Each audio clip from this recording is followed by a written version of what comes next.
농업 관련 잘못된 상식을 고쳐드리고 여러분들의 궁금증을 해결해드리는 시간입니다. 도움되는 농업 백가의 구수경입니다. 막힌 속을 뻥 뚫어주는 농업 사이다. 이번 시간도 농업, 농촌을 사랑해주시는 전문가 세 분과 함께합니다.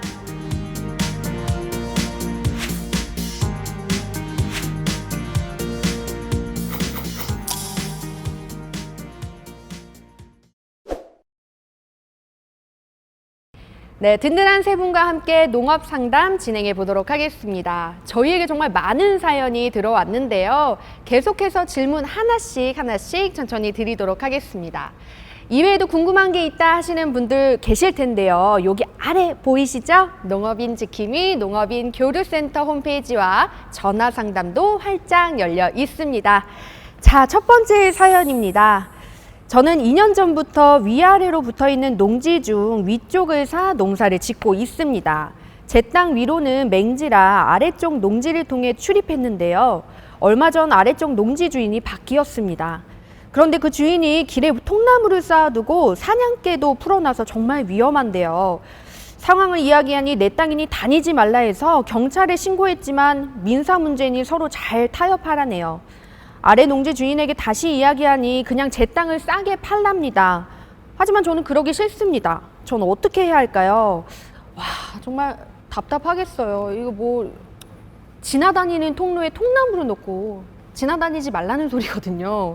네, 이렇게 좀 땅을 싸게 넓히려고 일부러 더 그렇게 행동을 하시는 것 같은데, 이강희 범사님, 좋은 방법이 있을까요? 아마 이제 그 맹지를 처음에 이제 사신 것 같은데, 매매로 이렇게 어떤 농지나 토지를 취득할 때 그 땅의 현황이라든지 지적도 등을 잘 살펴서 맹지를 이렇게 그 취득하는 거는 조금 신중할 필요가 있고요. 그런데 우리나라에 그 맹지가 어마어마하게 많습니다. 그래서 이 맹지를 가지신 분들에게도 우리 법에서 일정한 권리를 하나 주고 있는데, 이런 경우에 민법 제219조, 220조에 있는 주의토지 통행권이라는 권리를 행사해서 통행로를 확보할 수는 있습니다. 네, 그렇군요. 근데 한 가지 더 걱정되는 게 있어요. 요즘 그 개물림 사고가 굉장히 이슈가 많이 되고 있는데, 아까 사연을 보니까 사냥개를 풀어놨다고 이렇게 또 사연을 보내주셨는데, 정말 안전상으로도 너무 걱정이 되는데요. 이건 어떻게 하면 좋을까요?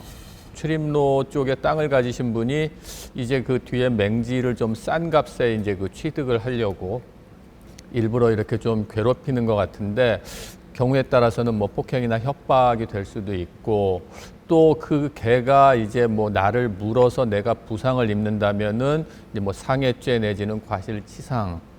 그래서 이제 이런 그 어떤 법적인 조치를 뭐 취할 수도 있겠지만, 행정기관에 민원을 제기해서 그 사냥개 목줄을 좀 이렇게 달 수 있도록 또 이렇게 조치를 뭐 이렇게 취하도록 할 수도 있고요. 또 이제 뭐 가장 좋은 거는 이웃 간의 원만히 좀 잘 얘기를 해서 이웃 간의 어떤 그 좀 소통이나 이런 타협적인 면이 필요한데, 만약에 안 되면은 결국은 법적으로 이제 그 주의토지 통행권을 행사해서 뭐 소송을 통해서 해결할 수밖에 없는 그런 실정입니다. 네, 그렇군요. 이 서로 좀 양보를 조금씩 하면 어떨까 생각이 참 드는 그런 사연인 것 같습니다. 네, 다음은 송수연 노무사님이 해결해 주실 만한 사연입니다. 고용하고 있는 외국인 근로자의 근로계약 기간 종료 시점이 다가옵니다. 재계약하려고 하는데 절차가 어떻게 될까요? 이렇게 여쭤봐 주셨어요. 네, 일선 문제 때문에 농어촌에서 외국인 근로자 많이 사용하시죠?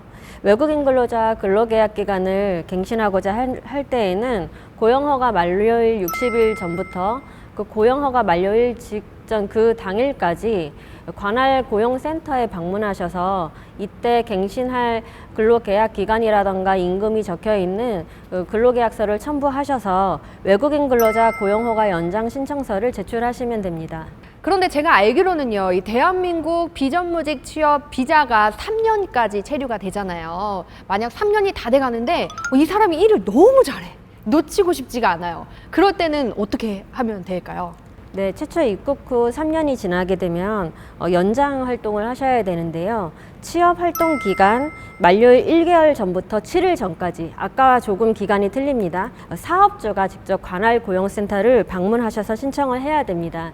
최장 4년 10개월까지 허용이 가능합니다. 네, 그렇군요. 요즘 사람 구하기가 그렇게 힘들다잖아요. 이 한 명 한 명 소중한 인력인 만큼 혹시나 정책을 잘 몰라서 실컷 일을 다 가르쳐 놓고 익숙해진 직원을 잃지 않기를 바랍니다. 외국인 근로자와 일하는 경우 고용 허가 기간 꼭 꼼꼼히 챙기셔야 할 것 같습니다. 다음 사연 소개하겠습니다. 저는 포도를 재배하고 있습니다. 포도즙은 외부 가공업자에게 외주 생산을 해서 파는데요. 매출이 아주 적습니다. 이런 것도 굳이 부가가치세 과세사업자 등록을 해야 하나요? 라고 물어봐 주셨네요.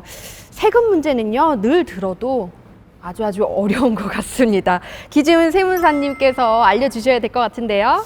사실 사업을 하시면은 매출의 대소 여부가 사업자 등록 여부를 결정하지는 않고요. 포도를 재배하시는 것 같은 경우는 이제 그 부가가치세법상 기본적으로 이렇게 미식용 그 농산물에 대해서는 면세를 사업으로 규정을 하고 있어서 부가가치세 과세사업자로 등록을 하실 필요는 없는데, 지금 말씀하신 것처럼 포도즙 가공이라고 하는 것은 이제 본인이 직접 뭐 설비를 갖춰서 제조를 할 수도 있고, 사연 주신 분처럼 외주로 가공을 줘서 할 수도 있는데, 어쨌든 이런 가공이 들어가면, 물론 이제 사실은 세부적으로 들어가면 가공이 어느 정도 들어가느냐에 따라 좀 다르긴 한데, 기본적으로 어쨌든 가공이 들어가면 이것은 그 농산물을 직접 재배해서 판매하는 그 면세 물품이 아니기 때문에 제조업으로 보게 되고, 따라서 거기에 대해서는 과세사업자로 등록을 하셔야 하는 게 맞습니다. 네, 그렇군요. 이 번거롭더라도요, 확실히 하시는 게 나중에 가산세 폭탄의 위협에서 안전할 것 같습니다. 이 영상을 또 보시는 대로요, 준비 꼼꼼히 하시길 바라겠습니다.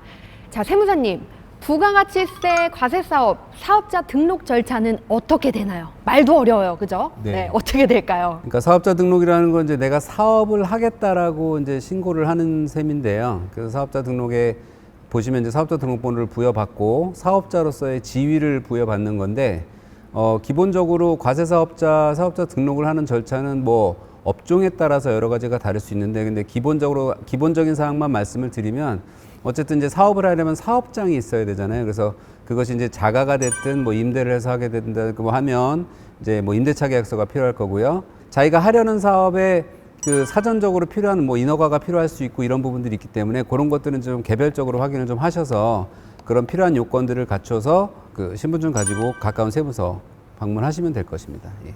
네, 이 세무 문제는 아까도 말씀드렸다시피 굉장히 어렵지만 그래도 또 꼼꼼히 꼭 해야 하는 문제이기 때문에 오늘 이 질문을 받으신 우리 사연자분께서는 꼼꼼하게 또 해결을 하면 좋지 않을까 생각을 해봅니다.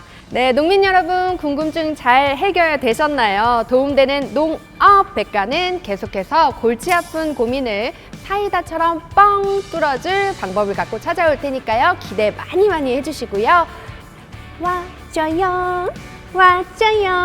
농업계 활력소 저 구수경과 전문 지식으로 막힌 속을 확 뚫어주는 우리 전문가 세 분과 다음 시간에 다시 한번 찾아뵙도록 하겠습니다. 여러분 다음 시간에 만나요. 안녕히 계세요.